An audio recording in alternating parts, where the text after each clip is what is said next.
Hola a todo el mundo, sed bienvenidos a la Esquina Blanca. Suena la campana y comienza el primer asalto.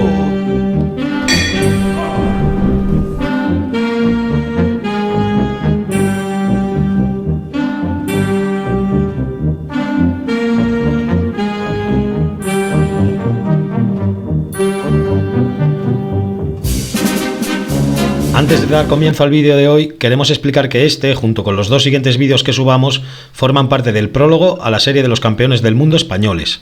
Los dos primeros hablarán de la historia universal del boxeo y el tercero de la historia del noble arte en España.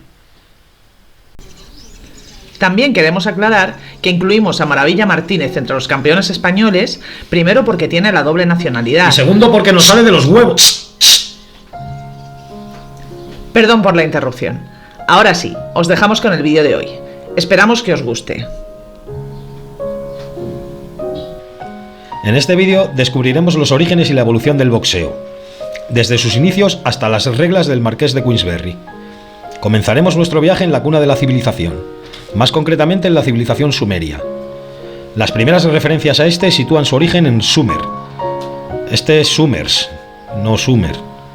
Este sí. Decía que las primeras referencias a la práctica del boxeo proceden de Sumer, allá por el cuarto milenio antes de Cristo, lugar en el que se hallaron las imágenes más antiguas que conservamos de dos personas practicando nuestro deporte favorito. Sin embargo, podemos inferir que los principios del boxeo se pierden en la noche de los tiempos. Cualquiera puede imaginar que las prácticas de lucha eran muy comunes cuando el ser humano era aún un nómada cazador. Es en la Grecia antigua donde encontramos que el pugilato se convierte en un deporte con reglamentación, y es incluido en los Juegos Olímpicos. Si bien las normas difieren bastante de las actuales, existen muchos puntos en común con el deporte que conocemos. La primera referencia escrita en Europa es nada más y nada menos que en el poema homérico de la Ilíada, donde se habla de la lucha entre el divino Epeo y Euríalo, resultando vencedor el primero por KO. Dice el padre de los poetas: el divino Epeo, arremetiendo, dio un golpe en la mejilla de su rival, que le espiaba, y Euríalo no siguió en pie largo tiempo, porque sus hermosos miembros desfallecieron. También encontramos en este mismo texto las muestras de respeto que caracterizan al noble arte. Continúa diciendo Homero: pero el magnánimo Epeo, cogiéndole por las manos, lo levantó. Rodeáronle los compañeros y se lo llevaron del circo. Arrastraba los pies, escupía negra sangre y la cabeza se le inclinaba a un lado. Sentáronle entre ellos desvanecido y fueron a recoger la copa doble. Pero prosigamos con nuestra historia. El boxeo fue incluido en los 23º Juegos Olímpicos de la Antigüedad, allá por el año 688 a.C., con el nombre de Pigmaquia, que significa pelea de puños. El primer campeón de pugilato conocido se llamaba Onomastos de Esmirna. Ya en Grecia aparecen los sacos, llamados córicos, usados para entrenar, que normalmente estaban fabricados con vejigas de animales y cuero. También utilizaban correas de cuero llamadas imantes, que podemos considerar como el precedente lejano de las vendas y los guantes que se utilizan hoy en día. En Roma, a los imantes griegos se les añaden refuerzos metálicos y tachuelas para aumentar el daño, ya que el pugilato pasa de los gimnasios y los juegos a los ludus y a la arena del circo. Son llamados caestus, y los combates pasan de ser una competición puramente deportiva que tenía como objetivo la fama y los laureles, a ser combates a muerte en los que se luchaba básicamente por conservar la vida. A finales del siglo IV después de Cristo, se prohíben los juegos en el circo y con ello desaparecen los deportes de la era clásica en Europa. Se mantienen, aunque con muchas modificaciones, las peleas con armas y armaduras, llamadas justas, pero no sucede lo mismo con las modalidades de lucha sin arma como el pancracio y el pugilato. Hacemos un pequeño paréntesis aquí para mencionar, aunque sea brevemente, la historia de los deportes de contacto en Oriente. Diferentes formas de boxeo aparecen en la antigua India y podemos hallar referencias al mismo, llamado Mutsi Yuddha, en las epopeyas védicas como el Rig Veda y el Ramayana. Casi al mismo tiempo, en el sudeste asiático, aparecen diferentes formas de combate como el Muay Boran, antepasado del Muay Thai, en lo que hoy es Tailandia, el Muay Lao en Laos, el Pradal Serey en Camboya o el Ledway en Myanmar. Es en la época en la que se profesionaliza el Muay Thai, allá por el siglo XVII, en la que encontramos el precedente de lo que hoy conocemos como ring, ya que el Muay Thai se practicaba en un espacio cuadrado delimitado por una cuerda en el suelo. En China aparece el boxeo Shaolin desde tiempos inmemoriales, y se cuenta que alcanzó su forma definitiva durante la dinastía Ming entre 1368 y 1644.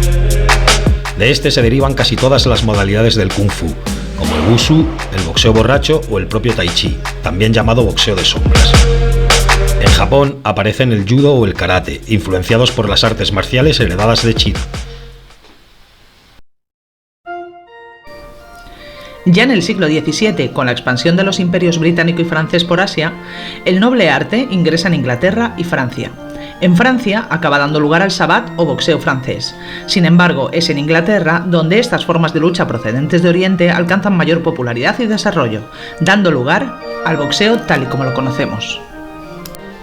La primera constancia de un combate de boxeo es de 1681, y el primer uso de la palabra boxing data de 1711. Es a partir del siglo XVIII cuando el boxeo empieza a adquirir gran popularidad en el Reino Unido y sus colonias, llegando así al continente americano. En esa época, los combates se realizaban con puño descubierto y sin límite de tiempo. La palabra ring, anillo en inglés, surge en estos tiempos debido al círculo en torno a los peleadores que formaban el público. En los primeros años del siglo XVIII surgen en Londres los autodenominados maestros de defensa. Uno de ellos, llamado James Figg, se proclamó campeón de Inglaterra en 1719. Fue el bueno de Figg el inventor del ring elevado, y él mismo construyó uno en la posada Greyhound, en Thame, Oxfordshire. Fue el sucesor de Figg como campeón, Jack Brockton, quien a mediados del siglo XVIII, más concretamente en 1743, formula la primera reglamentación del boxeo moderno. Esto se debió a que 2 años antes, Brockton ganó una pelea en la que su rival perdió la vida días después a causa de las heridas resultantes del combate. Esto deja marcado al campeón, por lo que comienza a idear un sistema de reglas para proteger a los luchadores y que se pudiera practicar el boxeo con cierta seguridad. Reglas como la cuenta de protección tras caída o la de que solo los boxeadores y sus segundos podían subir al ring ya aparecen en las reglas de Brockton. En esta época se introduce el boxeo profesional en Estados Unidos, país en el que llega a alcanzar su máxima dimensión.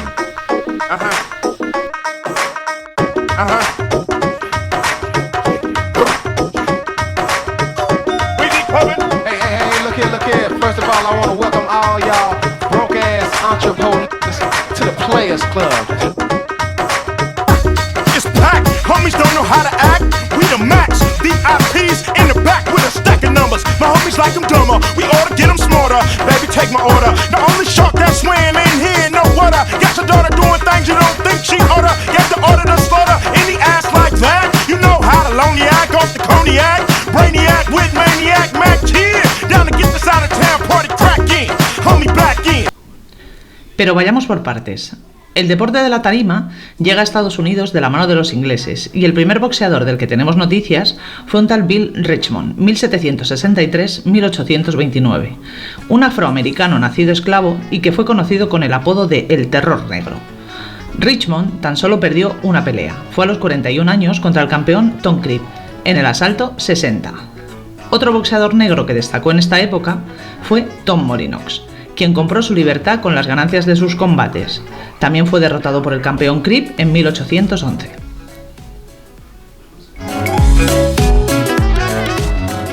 Ya en 1838 aparece un conjunto de 23 nuevas reglas formuladas por el London Prize Ring, basadas en las reglas de Brockton. Básicamente supusieron una ampliación de las 7 reglas establecidas por el boxeador británico el siglo anterior. Se establecieron las medidas del ring, las funciones de los asistentes del boxeador o diversas prohibiciones como la de golpear al púgil cuando ha caído. Durante esta época de boxeo a puño descubierto no existía el boxeo amateur, pues siempre se peleaba por dinero. Tampoco existían las categorías por peso, y aunque el término peso ligero ya se utilizaba a principios del siglo XIX, no existía un campeonato específico para los boxeadores más livianos. Capítulo aparte merece el turbio asunto de las apuestas dentro del circuito boxístico de la época.